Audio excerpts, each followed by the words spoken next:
Dah. Jadi gini Pak Imawan, saya mau bertanya ya. Dari dulu kita tuh sudah paham ya masalah iman dan masalah akal ya.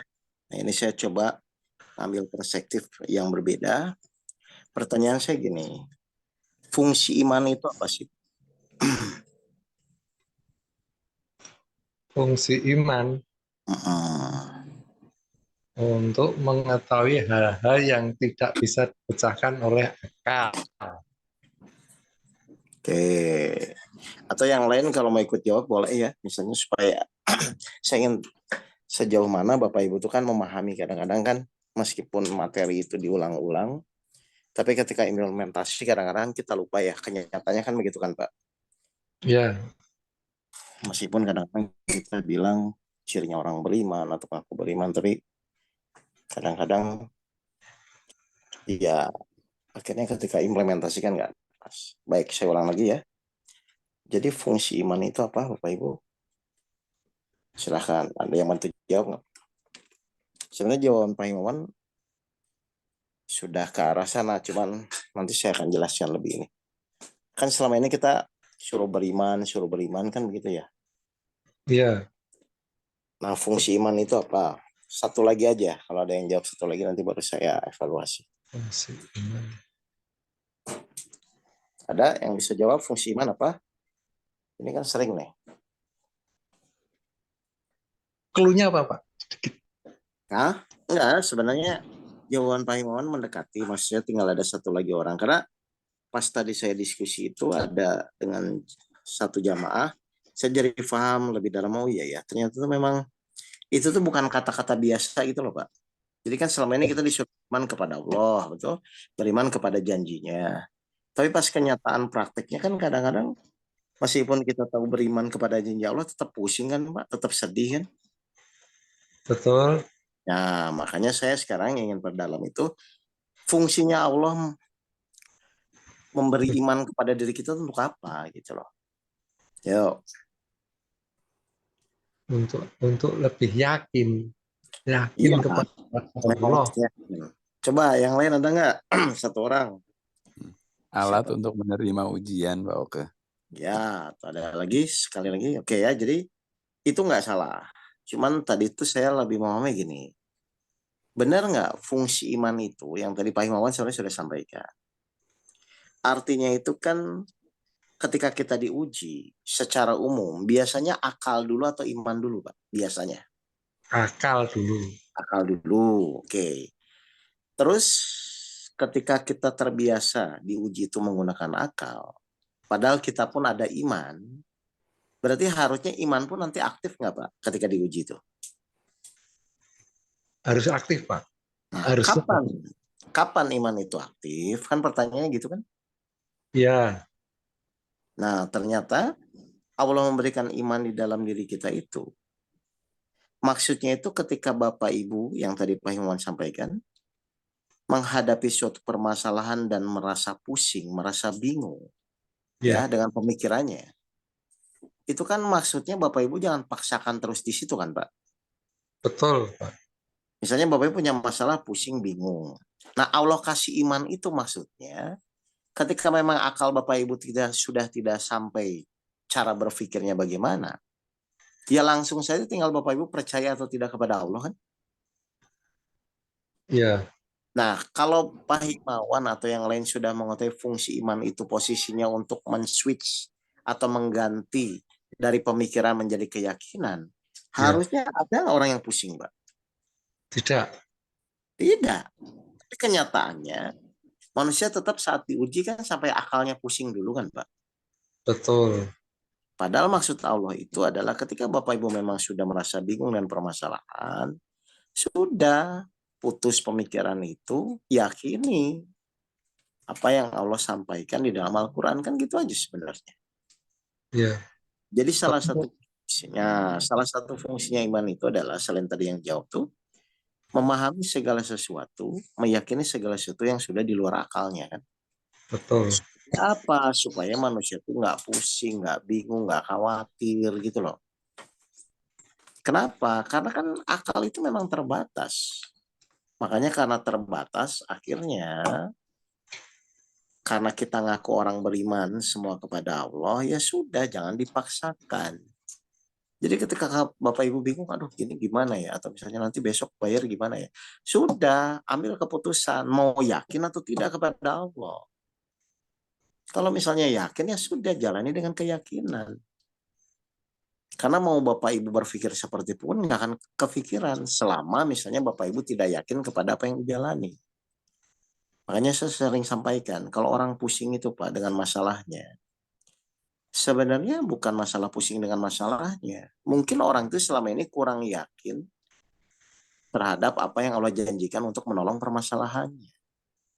Kan bukan sebesar apapun masalahnya Pak, seyakin apa Allah menolong permasalahan kita. Nah di situ fungsinya Pak.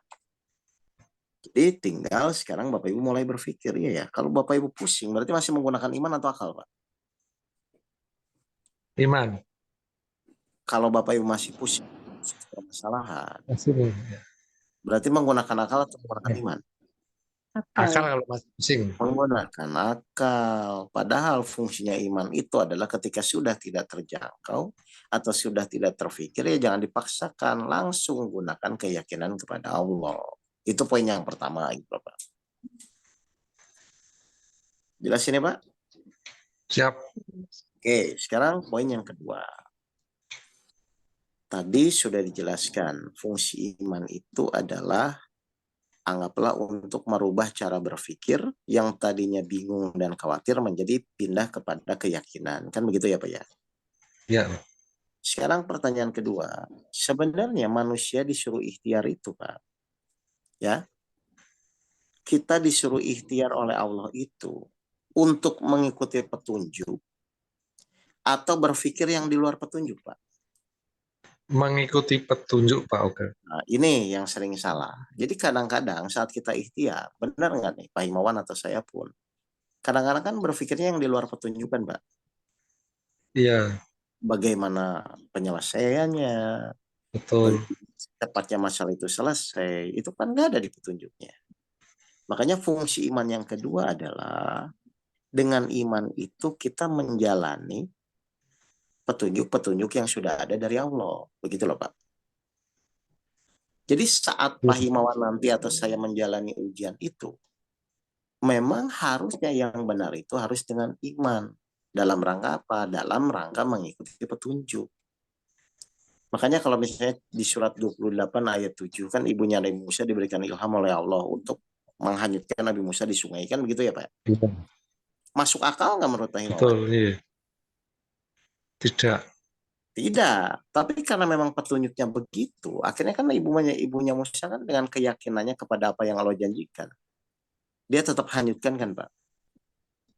Jadi saat dia Iya, menghanyutkan itu menggunakan akalnya atau menggunakan imannya? iman. Nah itu maksud saya. Jadi ketika memang kan udah nggak terpikir di akal kan Pak. Gimana ceritanya bayi yang baru lahir merah terus disuruh dihanyutkan ke sungai, kan begitu? Iya, Nah jadi kalau kita benar-benar memahami fungsi iman itu untuk apa, berarti kan nggak usah berlama-lama pusingnya kan Pak, nggak usah berlama-lama menderitanya kan Pak. iya betul Pak. Tinggal mau memikirkan nggak dari yang namanya terfikir menjadi keyakinan. Jadi keyakinan itu ternyata fungsinya banyak. Salah duanya, poin yang keduanya adalah itu dipakai saat kita menjalani petunjuk. Karena kalau nggak keyakinan pasti putus asa gitu loh Pak. Paham ya? Iya, Oke, paham. terus. Nah, berarti poin pentingnya apa sekarang? Poin pentingnya itu sekarang tuh kita sesadar apa selama ini saat menjalani ujian itu fungsi iman itu muncul gitu loh Pak. Karena kan banyak orang yang aduh saya pusing Ustaz, ini masalah terlalu berat. Ya kalau secara akal semua juga berat, tapi karena Allah ngasih iman kan harusnya tinggal meyakini itu kan Pak. Iya Pak, Paham nggak ini Pak Iwan? Oke, paham Pak. kalau sudah Cuman paham, manusia itu ah, masih digandoli setan karena apa? Karena memang kita yakin bahwa Allah akan menolong, cuman tergesa-gesa kapan ya datangnya pertolongan, itulah yang kadang-kadang menjadi orang ragu Pak Ustadz. Ya makanya kalau begitu, itu masih bicara akal atau bicara iman? Bicaranya masih Ah, ada akhirnya ya, masih ada nafsu maksud saya. Jadi bukan. begitu. Pertanyaan saya, kan orang bingung, orang khawatir kan masih bicara dengan akalnya kan, Pak? Oh iya, iya. Loh iya kan tadi kesimpulan dari pertama, orang bingung, orang khawatir kan masih bicara dengan akalnya. Makanya tadi saya tanya ke Pak Imawan, fungsi iman itu apa? Ternyata kan fungsi iman itu men-switch, mengganti dari cara berpikir menjadi cara meyakini kan? Betul ya. Kalau Pak Himawan sudah yakin logikanya, harusnya masih berpikir nggak Pak? Oh tidak. Mau udah yakin kok, apalagi yang Betul. dipikirkan. Ya Iya, momen ini kan? iya, Oke, misalnya prakteknya saya sambungkan dengan misalnya surat Al-Baqarah 153 nih ya. Ini kan saya juga sering bahas, cuma saya coba perdalam ya. Gini, sekarang Allah berfirman di surat Al-Baqarah 153 itu kan, ya ayyuhallazina amanu ista'inu bisabri wassalah itu kan, wahai orang-orang yang beriman. Kan begitu ya Pak ya? ya. Berarti di situ Allah memanggil siapa Pak? Manggil manusia yang beriman. Hai orang-orang yang beriman. Berarti Ya, Allah memanggil siapa? orang-orang yang beriman Berarti yang masih berpikir atau yang sudah yakin? yang sudah yakin. Nah ini, berarti ayat ini berlaku untuk siapa? Untuk orang-orang yang beriman yang sudah tidak berpikir, orang yang sudah yakin. Nah, jadi jangan bicara Al-Baqarah 153 kalau masih merasa kan sabar itu berat, sholat itu berat. Lah kalau gitu nggak usah pakai ayat itu, cari ayat yang lain kan begitu kan? Oh, Berarti iya dong. Mas. Kan Al-Baqarah 153 itu dipakai kalau Pak Himawan lihat ayatnya kan ya. Kan Allah memanggil wahai orang-orang yang beriman. Artinya tuh yang memang sudah dengan keyakinannya akan menjalani sabar dan sholat. Kan begitu kan? Betul. Tapi Nah, kalau masih, wah kan sabar itu berat. Lah itu berpikir atau meyakini, Pak? berpikir. Jadi nggak nyambung sebenarnya. Kalau masih dalam ranah berpikir, berarti kan imannya belum dirubah. Dari cara Iya, berpikir menjadi cara meyakini kan, Pak? betul. Makanya panggilannya adalah wahai orang-orang yang beriman. Ya yang yakin saja kepada ayat ini. Gitu loh. Nah, Astaga. akhirnya karena tadi saya bilang fungsi iman itu untuk menjalani petunjuk dan kita akan menjalani Al-Baqarah 153, maka ayat ini menjadi kunci atau pegangan kita di dalam nanti berikhtiar kan Pak? Kan begitu aja kan? Iya, Nah, jadi yang pertama adalah kalau Bapak Ibu mau praktek Al-Baqarah 153, ya yakin dulu. Yakin itu ya jangan ada pertanyaan lagi, harusnya. Makanya ayatnya wahai orang-orang yang beriman, berarti Bapak Ibu yakin dulu. Setelah Bapak iya, Ibu udah benar-benar yakin, lihat apa yang Allah inginkan, ya Allah yang perintahkan, oh sabar dan sholat, kan begitu kan? iya Pak. Berarti Pak Himawan menjalani sabarnya dengan keyakinan, menjalani sholatnya dengan keyakinan bahwa dua hal ini akan menjadi penolong Bapak, kan begitu kan? Betul, Pak Ustadz. Jalani sampai apa? Sampai Allah membuktikan nanti bahwa sabar dan sholat ini benar-benar jadi penolong. Berarti fokus Pak Himawan adalah kepada penyelesaian masalah atau memenuhi syarat yang Allah perintahkan. Memenuhi syarat yang Allah perintahkan. Nah, berarti saat menjalani ikhtiar itu menjadi masalah atau sarana menjadi sabar. Sarana menjadi sabar. Karena Pak Himawan beriman. Tapi kalau misalnya masih kurang iman atau masih berpikir dengan akalnya, pasti akan selalu dianggap masalah. Akhirnya nggak nyambung.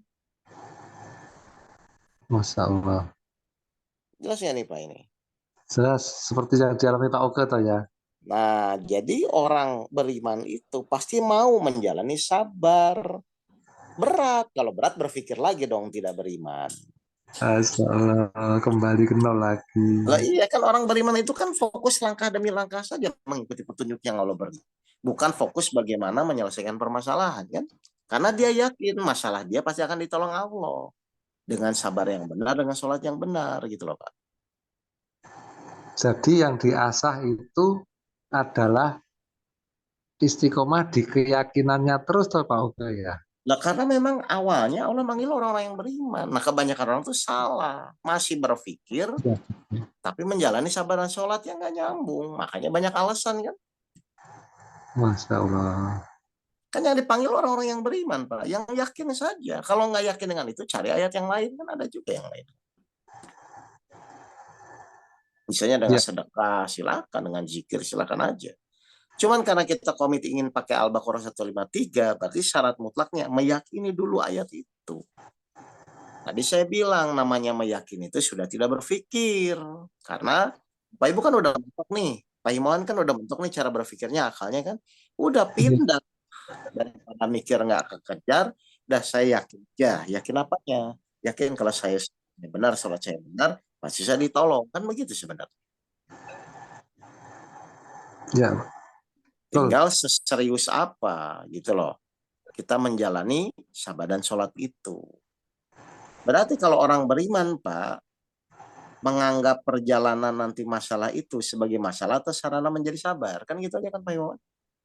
Ya Pak Ustadz. Iya, berarti kalau orang beriman itu menganggap sholat itu hanya menggugurkan kewajiban atau menjadi penolong. Menjadi penolong. Nah, ini dua ini diolah. Nah, ikhtiarnya itu dalam rangka menjalani petunjuk, bukan berpikir yang di luar itu. Iya, Kira-kira pas menjalani itu tenang nggak, Pak? tenang Pak Ustadz. Tenang, karena yang muncul sudah Fokus. keyakinan.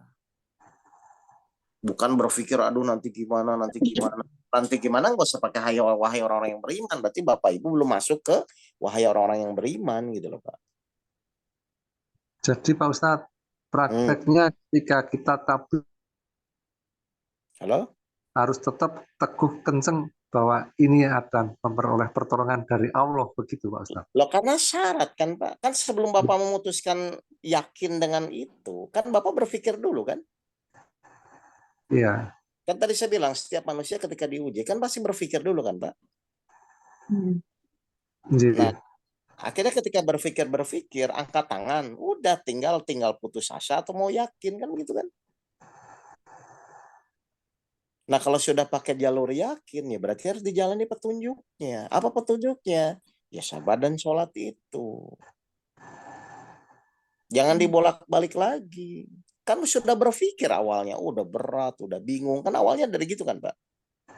Iya, Pak. Makanya tadi di poin pertama kan saya tanya, fungsinya iman itu apa? Fungsinya iman itu ketika kita sudah mentok, sudah tidak bisa berpikir, ya tinggal mau yakin atau enggak dengan Al-Baqarah 153 ini, gitu loh. Kalau memang Bapak Ibu yakin dengan Al-Baqarah 153, ya jalani, nggak usah ada pilihan lain. Sampai nanti terbukti. Kenapa terbukti? Oh, saya yakin kok. Gitu. Jadi cirinya orang yang menjalani dengan keimanan pasti menganggap segala sesuatu di depan itu adalah sebagai sarana latihan sabar, bukan lagi menjadi permasalahan yang ingin secepatnya diselesaikan. Kan permasalahan manusia itu saat menjalani ujian, dia fokusnya bukan pada mengikuti petunjuk, Pak. Fokusnya adalah bagaimana mengikuti hawa nafsunya agar cepat selesai kan, Pak. Nah, itu. Nah, kalau gitu nggak usah pakai iman, Pak. Iya. Kalau ingin cepat selesai, kalau ingin cepat ditolong, ya nggak usah pakai iman. Karena orang beriman tuh nggak begitu. Orang beriman fokus Masya langsung ke belakang, Allah. bagaimana menjadi sabar. Astaga ya Allah. Hmm. Baru tadi saya sholat Isya seperti yang disampaikan Pak Ustadz ini. Bagaimana menghilangkan, mengeliminir nafsu kita itu sehingga kita betul-betul fokus kepada keyakinan akan pertolongan Allah. Iya, nafsu itu kan pasti ada. Cuman karena kita orang beriman itu fokus mengikuti petunjuk, akhirnya minimal bisa dikendalikan, ada minimalisir kan, Pak. Makanya di surat 16 ayat 99, coba deh Pak Iman buka. Surat 16, Ayat 99. surat An-Nahl, Mm-mm. ayat 99. Mm-mm. Ya, oke.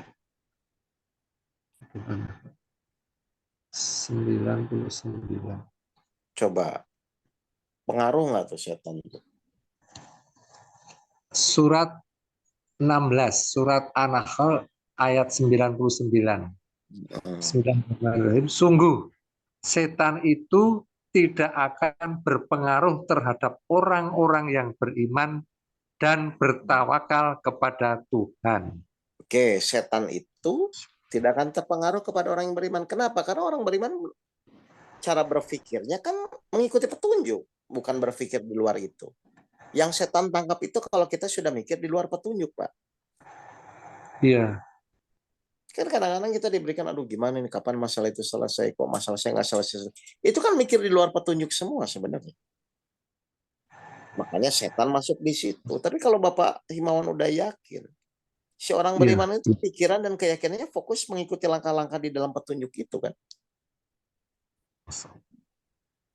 Jadi ketika pertanyaannya kapan Iya, Pak masalah itu Ustadz. selesai, dibalik. Justru dengan masalah begini saya bisa menjadi sabar gitu. Jadi ini memang harus Kok hilang? diperdalam-perdalam, Pak. Gitu. Paham ini, Pak Himawan? Halo, Pak Ustadz. Ya, lo suara saya jelas nggak nih? Halo? Jelas, Pak Ustadz. Jelas ya, berarti yang Pak Himawannya yang kurang jelas. Oke, artinya Iya, Ibu ya. Jelas sarannya. Baik, jadi intinya sekarang ini saya yakinlah semua Bapak Ibu ketika diberikan masalah pasti berpikir dulu. Cuman mau berapa lama berpikirnya? Ketika misalnya Bapak Ibu sudah tidak sanggup untuk bagaimana menyelesaikan. Tinggal kalau sudah mentok begitu udah mau yakin atau enggak. Akhirnya pindah tuh dari cara berpikir bagaimana menjadi yakin kepada petunjuk-petunjuk Allah. Kalau sudah yakin ya sudah lanjut. Petunjuknya bagaimana supaya ditolong Allah. Misalnya kita pakai Al-Baqarah 153 tadi. Oh berarti selain yakin kita harus menjalani sabar dan sholat itu. Nah orang beriman akan fokus kepada dua hal ini. Berarti ikhtiar yang selama ini kita jalan yang menuju ke sana. Ikhtiarnya tidak ada berubah, cuman niat dan pikirannya sudah berubah. Bahwa saya menjalani ujian itu bukan untuk menyelesaikan, tapi untuk meningkatkan keyakinan saya, kesabaran saya, dan kualitas sholat saya. Maka otomatis nanti Allah akan memberikan janjinya, dan itu diputar terus. Bapak Ibu benar-benar meyakini, udahlah kalau gitu saya yakin aja. Maka fungsinya ujian meningkatkan keimanan tuh baru masuk dan sesuai gitu loh. Jadi harusnya kalau Bapak Ibu memang dari awal sudah meyakini, harusnya udah nggak ada pertanyaan. Berat atau ringan pun ya karena memang sudah yakin kan akhirnya dijalani terus gitu loh. Gitu. Jelas ini ada pertanyaan? Paham ya? Jadi jangan membuang-buang waktu ketika Bapak Ibu ikhtiar itu untuk tidak mengikuti petunjuk gitu. Padahal petunjuknya udah ada dan Bapak Ibu tinggal meyakini lalu dijalani. Hasilnya harusnya pertolongan Allah bagi yang yakin kan. Karena sebesar apapun masalahnya tidak akan lebih besar dari pertolongan Allah. Gitu. Jadi kalau orang suka marah-marah tuh jadi katakan kurang iman juga Ustadz ya. Lah kan makanya orang marah itu kan Bu, karena mungkin dia juga nggak sadar masalah itu kan fungsinya untuk meningkatkan keimanan nih. Iya, betul. Artinya tuh kalau sudah akal mentok itu ya pindah secepatnya. Udah deh saya yakin aja deh kalau begitu gitu. Jangan dipaksain terus bagaimana caranya nggak akan ketemu kok. Kan Bapak Ibu pusing bingung itu kan karena memaksakan akalnya untuk berpikir bagaimana jalan keluar kan. Betul.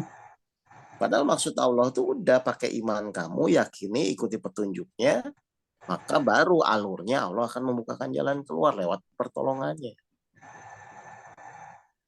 Jadi kalau dari awal cara berpikir kita benar, nggak akan ada orang pusing sebenarnya. Dan kadang-kadang jadi masih ditolerir loh, kan Ustadz sabar itu sulit loh. Ini tuh bicara akal atau bicara iman? Kan yang kita bicarakan adalah keimanan. Kalau ngomong sulit kan masih berpikir dengan akalnya. Padahal akal pun nggak akan sanggup menjangkau namanya ujian dari Allah itu seperti apa. Gitu. Jelas Pak Himawan ini? Jadi jelas. yang Jelas. harus dikokohkan iman nih Ustadz ya, harus iman yang Lah dikokohkan. karena syarat menjalani petunjuk kan beriman, Bu. Iya, betul. Kalau ibu dari awal udah ragu, udah bingung kan nggak akan dapat petunjuk masalahnya. Makanya setan tahu itu kan dicegatnya di surat 16 104 coba Pak.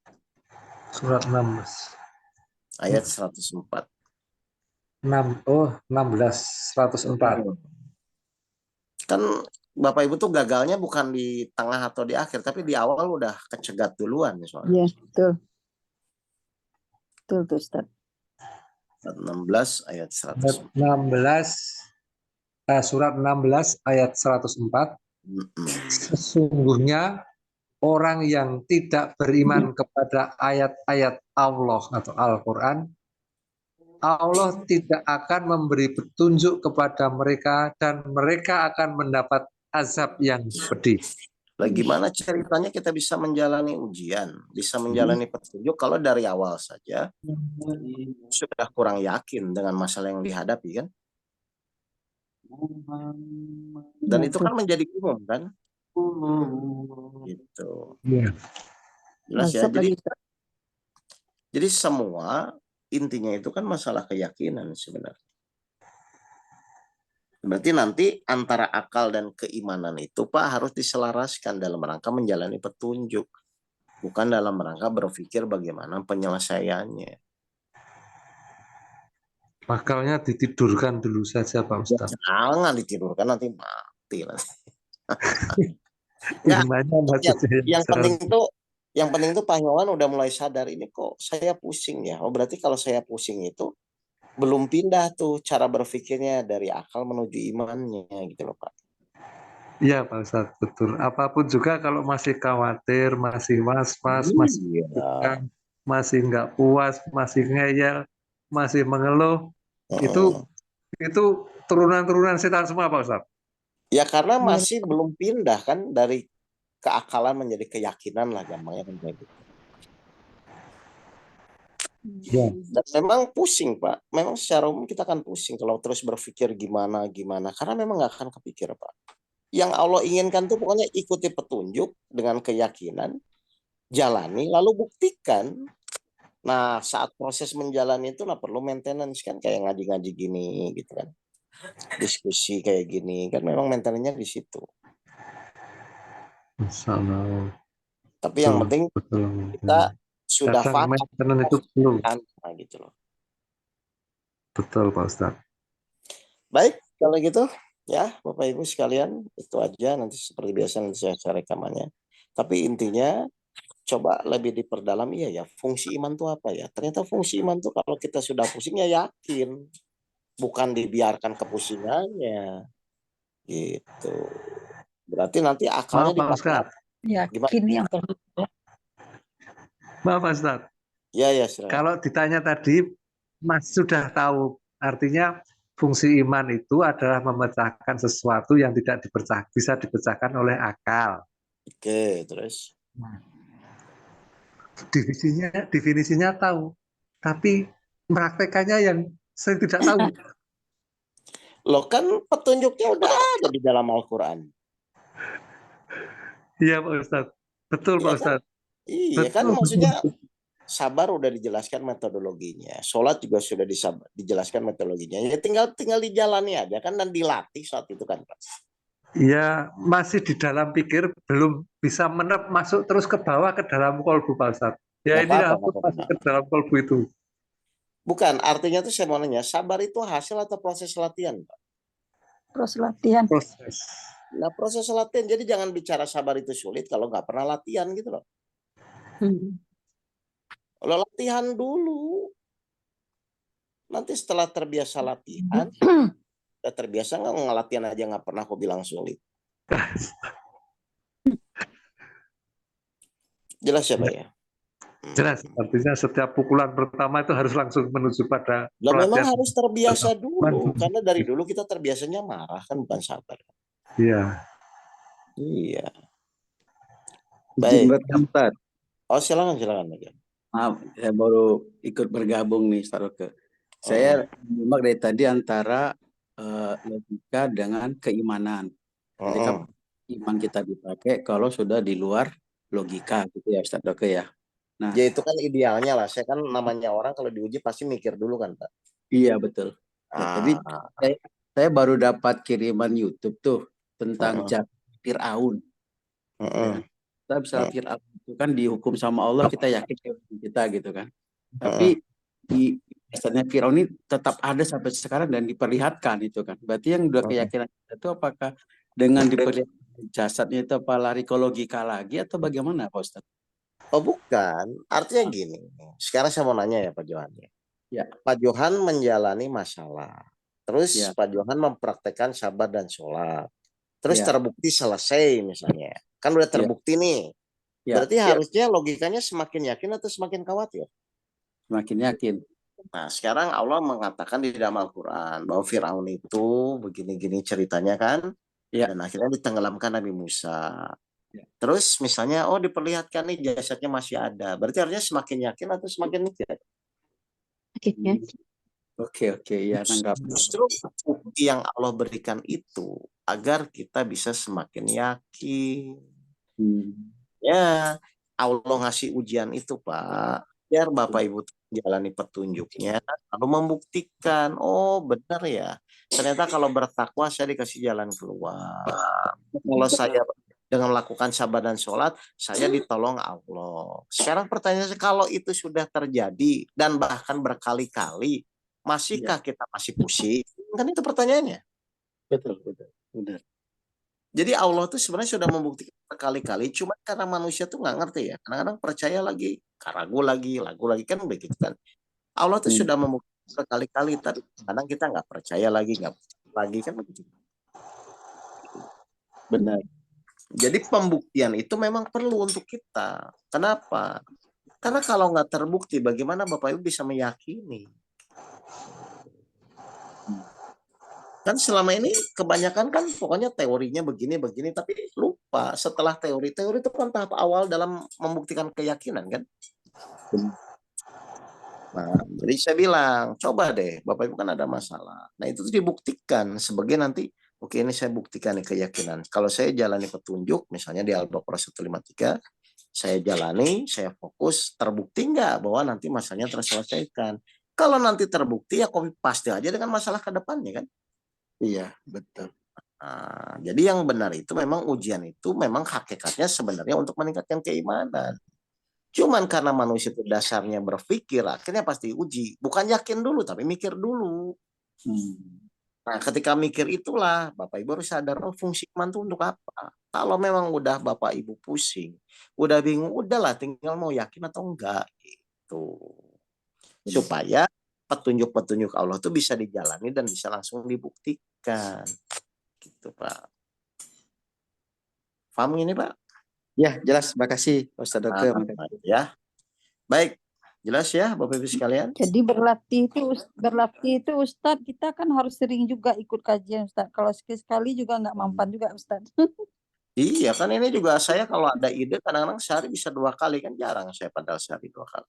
Ya. Cuman tiba-tiba gara-gara ada diskusi, tiba-tiba kan gitu loh.